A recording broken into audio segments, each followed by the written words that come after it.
A paz do Senhor Jesus para você, meu querido amigo, meu querido irmão, minha querida irmã. Louvamos ao Senhor pela oportunidade que Ele nos dá de estarmos juntos para o comentário de mais uma lição da nossa Escola Bíblica Dominical. E hoje a lição de número 12 da classe dos jovens, do dia 22 de dezembro de 2019. E aproveitando a data, eu quero desejar a todos vocês um abençoado Natal e boas festas para você e para toda a sua família na presença do nosso Deus. O assunto desta lição é, o título da lição, O Milagre que Salvou o Carcereiro. O texto do dia está em Atos 16, 31. E eles disseram, crê no Senhor Jesus Cristo e serás salvo, tu e a tua casa. Síntese. Diante da conduta de Paulo e Silas e do que havia acontecido no cárcere, o carcereiro foi salvo com toda a sua família. Então vamos ver um pouquinho nesta lição com relação aos tópicos abordados. Lembrando que o texto bíblico básico está em Atos 16, versos 16 a 28. E a lição tem no seu primeiro tópico o começo da missão na Europa. Segundo ponto, Paulo e Silas na prisão. E terceiro ponto e tópico, uma conversão inusitada. Pensando aqui no começo da missão na Europa, que fala o primeiro tópico, nós, olhando para o livro de Atos dos Apóstolos, nós vamos ver o início da segunda viagem missionária de Paulo em Atos 15, verso 40.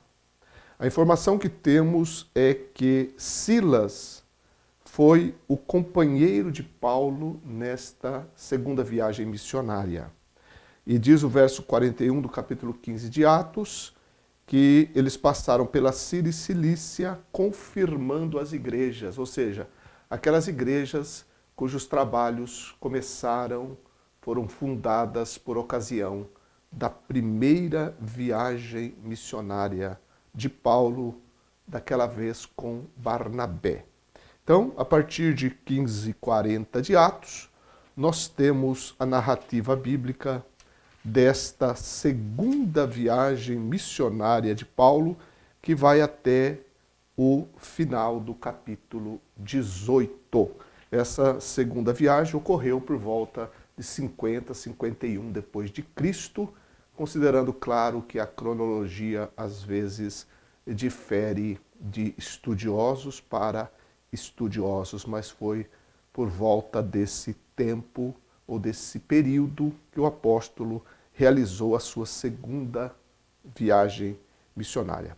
O que nos chama a atenção aqui, nesta segunda viagem missionária de Paulo, é o fato de que ele recebeu uma visão de Deus, uma visão celestial em Troade, porque a princípio o apóstolo Paulo, ele queria pregar em outras regiões.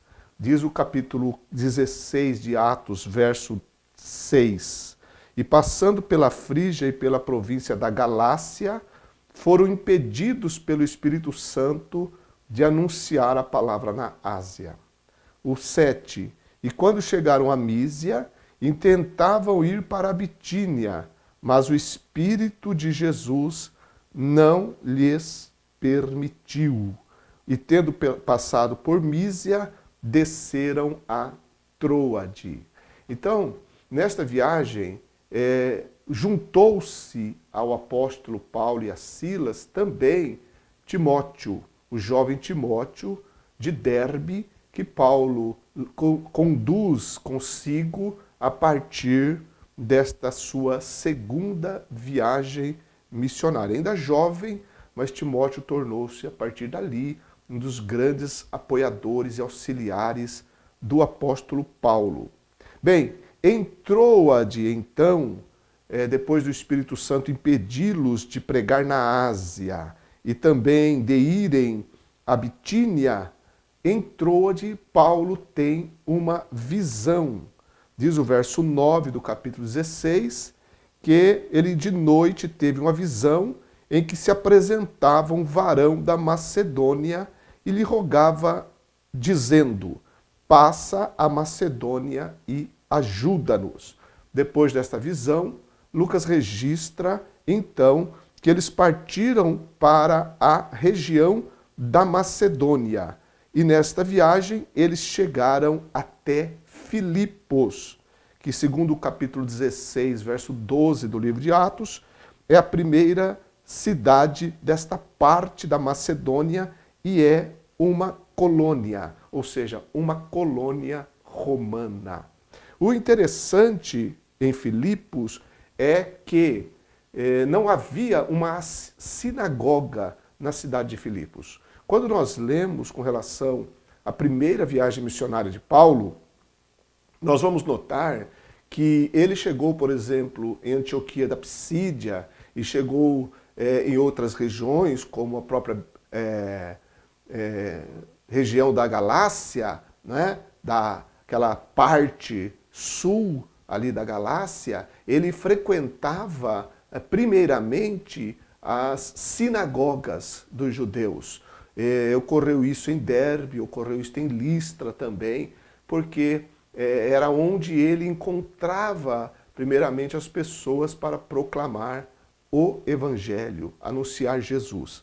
Todavia, ali em Filipos, isso não ocorre, porque não havia ali uma sinagoga. Lembrando que para instituir-se uma sinagoga, deveriam ter pelo menos 10 homens judeus para que pudesse dar início àquela sinagoga.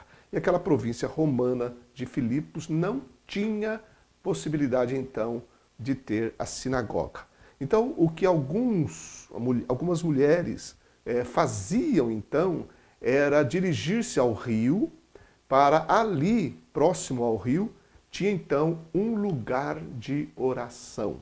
Lembrando que para um judeu, até mesmo debaixo de uma árvore, ele podia constituir ali um lugar de oração ao Senhor seu Deus. Então Paulo e Silas, não podendo ir, ou porque não tinha, claro, né, a sinagoga, eles dirigem-se à beira do rio. E ali eles encontram algumas mulheres.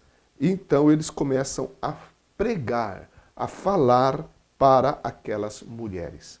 E Lucas então vai registrar para nós que uma mulher da cidade de Tiatira, vendedora de púrpura, cujo nome era Lídia, ela ouvia o que Paulo dizia. Diz que ela servia a Deus, então ela era alguém que participava, sim, das reuniões nas sinagogas onde ela passava. Como ali em Filipos não tinha, então ela estava ali na beira do rio, junto com outras mulheres, para a oração. E Paulo e Silas então pregam para elas, e diz que Deus abre o coração de Lídia para ouvir e estar atenta ao que Paulo dizia. Atos 16, 14. E já no 15 diz que ela foi batizada juntamente com toda a sua casa. Deus abriu o coração daquela mulher e ela creu. Então nós temos aqui, em Atos 16, 14 e 15, a primeira conversão registrada na Europa, aquela vendedora de púrpura chamada Lídia. Foi uma mulher que primeiramente nós temos o registro de que o Senhor salvou na missão na Europa, a missão do apóstolo Paulo. Interessante isso, porque devemos aqui pensar com relação à figura feminina, não é? A mulher. Diz lá no livro de Gênesis que a mulher foi enganada, né? Satanás engana, o diabo engana a mulher, ela come do fruto, dá ao seu marido e ele também come, os seus olhos se abrem. Só que a mulher na história bíblica, embora tenha o que ocorreu com Eva, nós encontramos no Novo Testamento a figura de algumas mulheres em pontos tão marcantes no ministério de Jesus Cristo, nosso Senhor. Nós percebemos ali no livro, nos Evangelhos, que muitas mulheres serviam ao Senhor com os seus bens, mantendo o ministério de Jesus e de seus discípulos, verdadeiras colaboradoras. E o próprio tratamento que o Senhor Jesus dispensava às mulheres e o cuidado e o amor que ele tinha para com elas. Nós vemos isso nos seus ensinos, a valorização que ele dava às mulheres, o que não era comum naqueles dias em Israel. Também é importante a gente observar que quando o Senhor ressuscitou, ele apareceu primeiro a uma mulher, que foi Maria Madalena. Então, é importante a gente pensar que a mulher ocupou alguns momentos bíblicos da história sagrada que deixaram marcas. Acabei de citar Maria Madalena, que foi a primeira a ver o Senhor ressurreto. E agora nós vemos na pregação do apóstolo, na missão na Europa, uma mulher sendo a primeira a se converter. Bem, ali em Filipos, então, o apóstolo Paulo começa a pregar.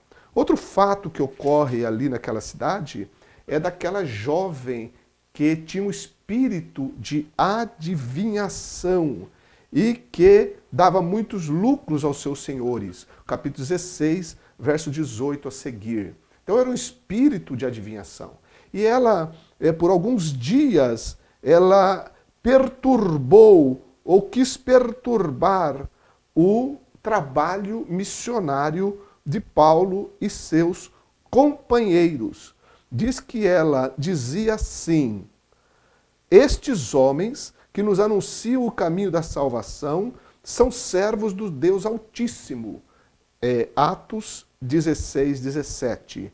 Diz o 18: e isto fez ela por muitos dias, mas Paulo, perturbado, voltou-se e disse ao Espírito: em nome de Jesus Cristo te mando que saias dela. Na mesma hora saiu. Então aquele espírito perturbador estava trazendo transtorno ao trabalho missionário do apóstolo Paulo. Embora o que ele falasse era de fato uma realidade, porque Paulo e Silas eram verdadeiros servos do Deus Altíssimo e anunciavam mesmo o caminho da salvação, mas mesmo confirmando e afirmando isso, aquele espírito queria, na verdade, atrapalhar, prejudicar, perturbar o trabalho dos missionários. De tal maneira que o espírito de Paulo se moveu, de maneira que, num dado momento, ele repreendeu aquele espírito que saiu dela e a moça então parou de adivinhar. E com isso, o lucro que tinha os seus senhores, né, foi prejudicado. Aqui nós temos uma referência a essa questão do ocultismo que busca explorar as pessoas financeiramente, enganando as pessoas, iludindo as pessoas, amarrando as pessoas nessas crendices e nesses enganos malignos do diabo. Então, uma ação espiritual do mal que visa enganar para lucrar. Essa estratégia maligna tem atravessado os séculos e nos nossos dias não deixa de ser diferente, onde muitas pessoas fazem uso do ocultismo, fazem uso de adivinhações, fazem uso de outros meios esotéricos até para explorarem as pessoas e fazerem delas vítimas de suas artimanhas, para com isso se locupletarem, para com isso angariarem fundos, angariarem recursos e por aí vai. Mas o que estava acontecendo em Filipos naquele dia naqueles dias, era que o evangelho verdadeiro de Jesus Cristo tinha chegado. Então estava ali havendo um confronto entre a luz e as trevas, entre a mensagem do Filho de Deus e a mensagem das trevas. O engano com a verdade, a luz com as trevas, os servos de Deus e os instrumentos do maligno, as forças de Satanás e o poder do Espírito Santo. E quem prevaleceu? É claro, o poder do Espírito Santo. Mas por causa daquilo que ocorreu, os senhores daquela jovem adivinha, então se queixaram, foram às autoridades, e fato é que Paulo e Silas, eles foram lançados na prisão. Né? Houve um tumulto envolvendo muitas pessoas, os magistrados, e diz que eles rasgaram as vestes de Paulo e Silas e eles foram açoitados. Atos 16, 22. 23 diz que eles foram lançados na prisão e foi dada uma ordem ao carcereiro que os guardasse com segurança. E o carcereiro, então, recebendo essa ordem, lançou-os no cárcere interior e lhes segurou o pé no tronco. O carcereiro fez isso, porque ele recebeu uma ordem para que eles fossem guardados com toda a segurança. Então veja que os pés de Paulo e Silas foram presos, seguros no tronco, e eles estavam no mais profundo reduto daquela prisão, sem dúvida, insalubre, suja, né?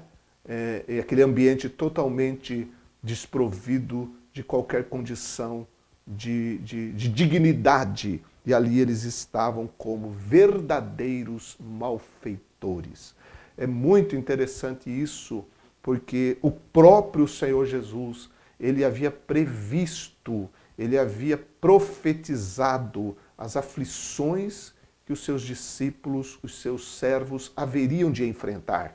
Ele falou isso aos seus primeiros apóstolos, com os quais ele andou, a quem ele próprio ministrou, mas a profecia aplicava-se também, como aplica-se também aos verdadeiros servos de Deus, que mesmo fazendo a vontade de Deus, porque evidentemente eles estavam fazendo, foi o Espírito Santo que os conduziu até a Macedônia, até a Europa.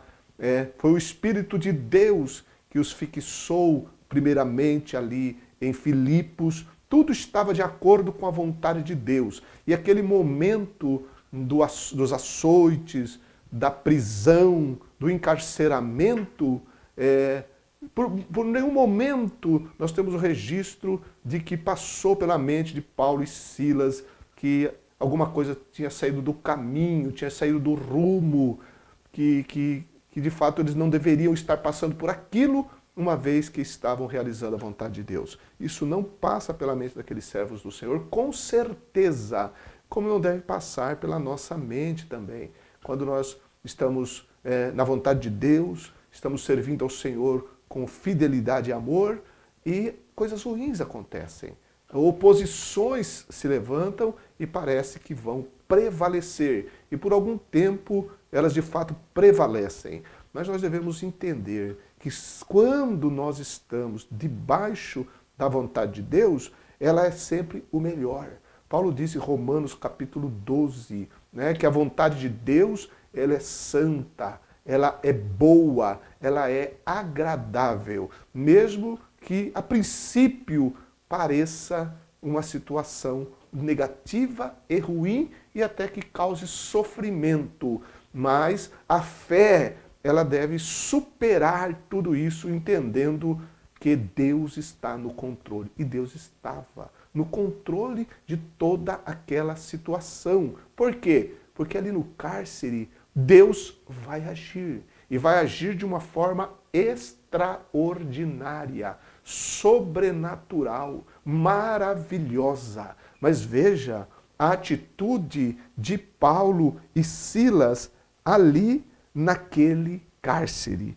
Diz o verso 25 do capítulo 16 do livro de Atos: perto da meia-noite, Paulo e Silas oravam e cantavam hinos a Deus e outros presos os escutavam. Esta era a atitude, a postura daqueles servos de Deus. Não estavam ali reclamando, não estavam ali murmurando, não estavam ali queixando-se da sorte ou queixando-se de Deus. Pelo contrário, estavam ali cantando hinos a Deus. O apóstolo Tiago disse na sua carta: está alguém contente? Cante louvores. Está alguém triste? Ore. Está alguém doente? Chame os presbíteros da igreja. Então a postura do crente. Paulo e Silas estavam naquele momento enfrentando dores físicas, porque haviam sido açoitados, mas estavam orando para que Deus os ajudasse, lhes desse força, sem dúvida, para continuarem a sua jornada e suportarem as aflições, possivelmente, né? Estavam ali buscando a graça de Deus, a força do Senhor, mas, ao mesmo tempo, estavam cantando, estavam louvando a Deus. Então havia no espírito, embora o corpo estivesse ferido, o corpo estivesse com dores, certamente, mas o espírito daqueles homens de Deus tinha uma alegria que é impossível de compreender quem não serve a Deus. Por isso que os outros presos simplesmente escutavam. Que momento precioso! Quando é que aqueles presos poderiam imaginar que iriam receber ali, naquele ambiente tão cruel, tão desprezado pela sociedade? É claro, ali estavam aqueles dois homens, causando um ambiente totalmente diferente, um momento totalmente especial. Assim é onde o crente está, onde o verdadeiro servo de Deus está. Ali a oração e ali a louvor, para que as pessoas vejam que existe de fato diferença entre o que serve a Deus e o que não serve a Deus, como já disse Deus através do profeta Miqueias. Há uma diferença e aqui nós vemos claramente isso. E nós hoje devemos andar nos passos desses homens de Deus que glorificavam a Deus mesmo nas horas das dores e nas horas do sofrimento. Não importa o que você tenha passado, se você está nos caminhos de Deus, se você ama Cristo de todo o seu coração e você está na vontade de Deus, nunca empreste a sua boca para murmuração, para queixa, mas abra os seus lábios para orar, mostrando confiança em Deus, dependência dEle e também para cantar, para louvar, porque era isso que esses homens faziam. E Deus então operou, Deus agiu. Por que Ele agiu? Porque Paulo e Silas oravam e cantavam? Não. Ele agiu porque Ele estava trabalhando através daqueles servos de Deus. Deus estava operando na vida daqueles homens. Eles estavam no centro da vontade de Deus. Eles estavam numa obra que precisava continuar. E o Deus da obra, o Deus da igreja, não iria permitir que eles ficassem presos ali. Por isso Deus agiu, porque Ele é soberano e Ele é Senhor. Diz o verso 26 que de repente, é bonita essa expressão, de repente, porque nos faz lembrar de Atos 2, quando diz que de repente ouviu-se do céu um som como de um vento veemente, impetuoso, e encheu toda a casa, né? A descida do Espírito Santo. De repente, Deus tem suas formas de agir. E de repente Ele pode fazer coisas extraordinárias para mudar situações. Então confiemos nele, confie no Senhor, porque de repente coisas lindas podem acontecer na sua vida também. Sobreveio um tão grande terremoto que os alicerces do cárcere, eles não foram lançados lá no piso inferior, no cárcere inferior, bem próximo dos alicerces, pois foi lá mesmo que Deus fez com que se movesse tudo e logo se abriram todas as portas e foram soltas as prisões de todos. Não foram soltas as prisões apenas dos apóstolos, mas foram soltas as prisões de todos. Mas, surpreendentemente, ninguém fugiu. Todos ali ficaram, porque aquele ambiente estava tomado pela ação sobrenatural do Espírito Santo de Deus. É isso que nós precisamos, sermos dominados, guiados, sempre regidos pelo poder do Espírito e a soberania de Deus na nossa vida. O carcereiro que estava dormindo acordou, viu as portas abertas e pensou em se matar, tirou a espada porque pensou que os presos tinham fugido. Mas Paulo e Silas disse, não aconteceu nada disso.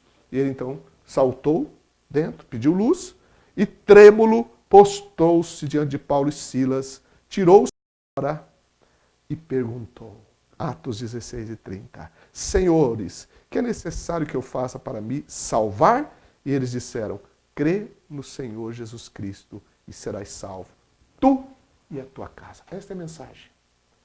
Tudo aquilo ocorreu, mas o que salvou foi Cristo. Quem salvou foi Jesus. A pregação do Evangelho, o anúncio da palavra de Jesus. Todos os eventos ocorreram para que levasse aquele homem a fazer essa pergunta: Senhores, o que é necessário que eu faça para me salvar?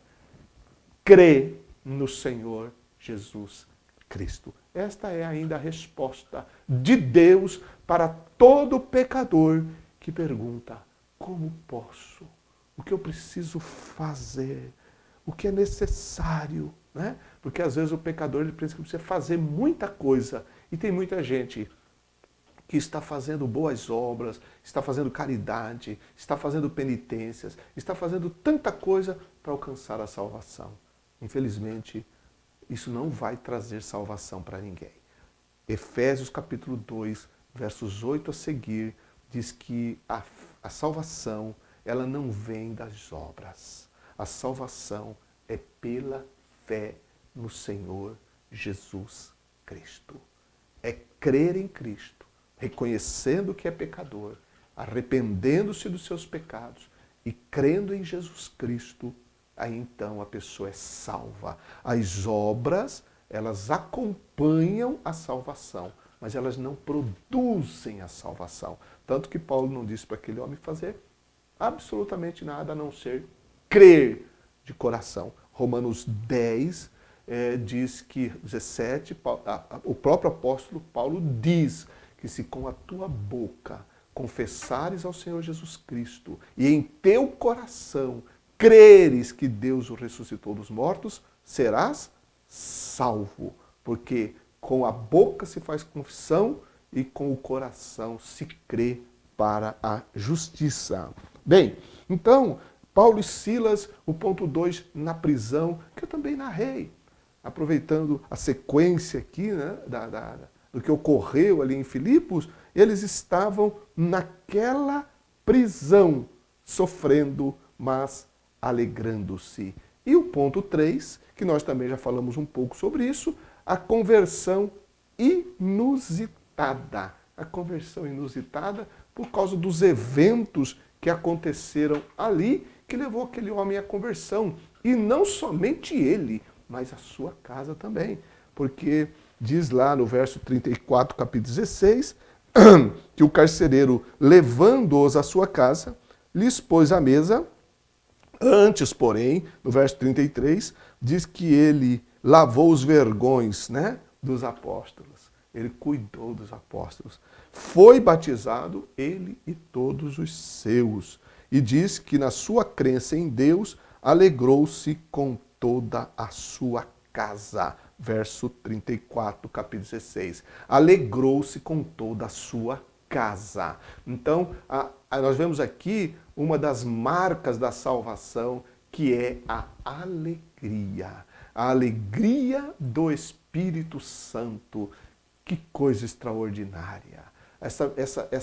Esse milagre glorioso que é a salvação da alma do pecador, que produz alegria e que produz contentamento no Espírito. Por isso que o próprio apóstolo Paulo fala em Romanos 14, verso 17, que o reino de Deus não é comida nem bebida, mas justiça, paz e gozo no Espírito Santo. Então esta alegria que está falando aqui no carcereiro é a alegria da salvação, alegria pela salvação, alegria produzida pelo Espírito Santo de Deus, que acompanha aqueles que de fato creem em Jesus Cristo. Então nós temos aqui uma sequência maravilhosa. O crer em Jesus, o batizar-se, porque quem crê cumpre a palavra de Deus e batiza-se, né? Ou é batizado em águas, foi isso que aconteceu com o carcereiro.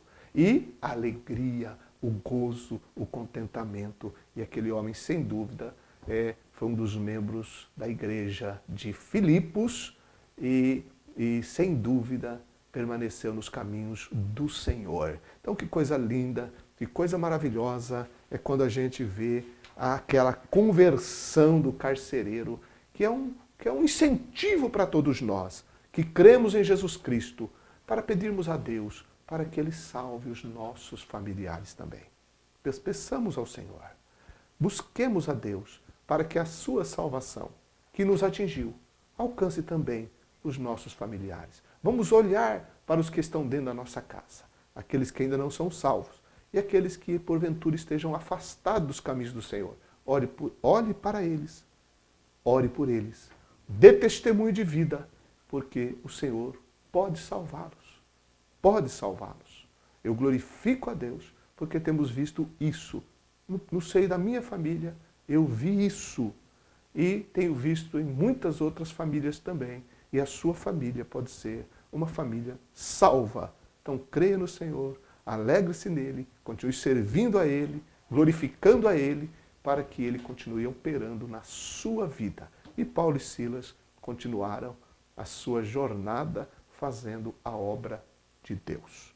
Então que a salvação em Deus seja sempre manifesta através dos seus servos e dando os resultados que ela naturalmente produzem na vida daqueles que creem. Que Deus continue abençoando a todos nós.